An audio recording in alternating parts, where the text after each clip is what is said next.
वालेकुम दोस्तों, मेरे साथ है बहार हुसैन साहब।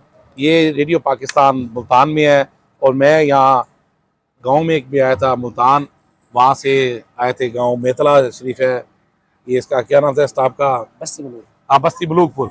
तो वहाँ से इनकी आवाज़ सुनी, तारफ़ हुआ, तो मैंने सोचा चलो एक आए हैं मुल्तान तो एक ख़जाना भी यहाँ से साथ लेकर जाएं।